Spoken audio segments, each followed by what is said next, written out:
اس video میں ہم پڑھیں گے پروناؤنس کے متعلق۔ پروناؤنس پارٹس آف اسپیچ کا حصہ ہیں، یعنی جب انگلش میں کوئی بات کی جاتی ہے یا اسے لکھا جاتا ہے تو مختلف قسم کے الفاظ کا استعمال کیا جاتا ہے۔ ان میں سے ہر لفظ کا کوئی نہ کوئی کام ہوتا ہے یا مقصد ہوتا ہے اور اسی کام کے مطابق اس کا نام ہوتا ہے۔ تو چلیے مل کر پڑھتے ہیں کہ انگریزی بول چال اور تحریر میں پروناؤنس کا کیا کام ہوتا ہے۔ Pronouns are words that take the place of a noun، یعنی pronouns وہ الفاظ ہوتے ہیں جنہیں nouns کی جگہ استعمال کیا جاتا ہے، اور جیسا کہ noun کہتے ہیں کسی بھی شخص، جگہ یا چیز کے نام کو، اس کا مطلب یہ ہوا کہ پروناؤنس وہ الفاظ ہوتے ہیں جنہیں کسی بھی شخص، جگہ یا چیز کے نام کی جگہ استعمال کیا جاتا ہے۔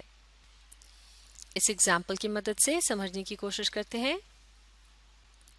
علی is in the classroom room, he is reading, یعنی علی کلاس روم میں ہے، وہ پڑھ رہا ہے۔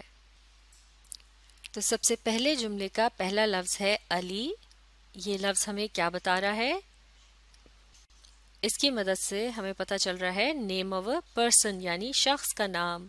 تو اس طرح سے یہ کیا ہے؟ یہ ہے ایک ناؤن۔ اب دیکھتے ہیں دوسرے جملے کے پہلے لفظ کو۔ یہ ہے لفظ ہی، یعنی وہ۔ اس کا مطلب ہے اس لفظ کا اشارہ ہے علی کی طرف، یعنی لفظ ہی جو ہے یہ علی کے نام کی جگہ استعمال کیا گیا ہے۔ تو اس طرح سے ہم لفظ ہی کے متعلق کہہ سکتے ہیں used in place of a noun، یعنی اسے ایک ناؤن کی جگہ استعمال کیا گیا ہے۔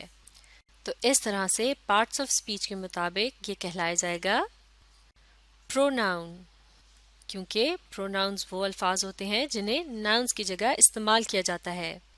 اور پروناؤنز کو ناؤنز کی جگہ کیوں استعمال کیا جاتا ہے؟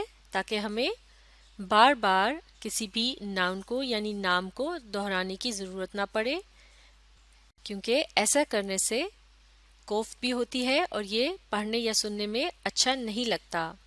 مثال کے طور پر اگر ہم اس طرح سے کہیں Ali is in the classroom روم، Ali is reading, Ali is happy وغیرہ، تو بار بار لفظ علی کو دہرانا عجیب سا محسوس ہو رہا ہے۔ تو اس لیے ہم ناؤن کو بار بار دہرانے کے بجائے اس کی جگہ استعمال کرتے ہیں پروناؤن۔ جیسا کہ یہاں اس دوسرے جملے میں ہم نے پروناؤن ہی کا استعمال کیا، کیونکہ لفظ ہی جو ہے یہ کسی بھی آدمی یا لڑکے کے متعلق بات کرنے کے لیے استعمال کیا جاتا ہے۔ اسی طرح سے اگر لفظ علی کی جگہ یہاں کسی لڑکی کا نام ہوتا، جیسا کہ سارا، تو یہ جملہ ہو جاتا سارا از ان دا کلاس روم۔ تو اب کی بار ہم پروناؤن ہی کی جگہ کیا استعمال کرتے؟ ہی کی جگہ آ جاتا پروناؤن شی، اور یہ ہو جاتا شی از ریڈنگ، کیونکہ شی کا پروناؤن جو ہے وہ کسی بھی لڑکی یا خاتون کے متعلق بات کرنے کے لیے استعمال کیا جاتا ہے۔ اب ایک اور ایگزامپل دیکھتے ہیں۔ Ali is reading a book, it is very interesting, یعنی علی ایک کتاب پڑھ رہا ہے، وہ بہت دلچسپ ہے۔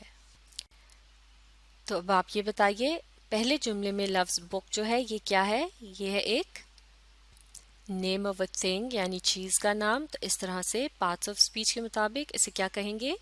یہ ہے ایک ناؤن۔ اور اب اس دوسرے جملے کے سب سے پہلے لفظ کو دیکھیے، لفظ اٹ، یہ کیا ہے؟ یعنی اس کا اشارہ کس لفظ کی طرف ہے؟ اس کا اشارہ ہے لفظ بک کی طرف۔ اٹ یعنی وہ، اٹ از ویری انٹرسٹنگ، وہ بہت دلچسپ ہے، مطلب یہ ہوا کہ وہ کتاب بہت دلچسپ ہے۔ یعنی بجائے یہ کہنے کے Ali is reading a book, book is very interesting, ہم کہہ رہے ہیں Ali is reading a book, it is very interesting. اس کا مطلب یہ ہوا لفظ اٹ کو ہم نے استعمال کیا ہے لفظ بک کی جگہ۔ تو ہم کہہ سکتے ہیں کہ لفظ اٹ جو ہے is used in place of a noun، یعنی اسے ایک ناؤن کی جگہ استعمال کیا گیا ہے۔ تو اس طرح سے پارٹس آف اسپیچ کے مطابق اسے کیا کہا جائے گا؟ یہ ہے ایک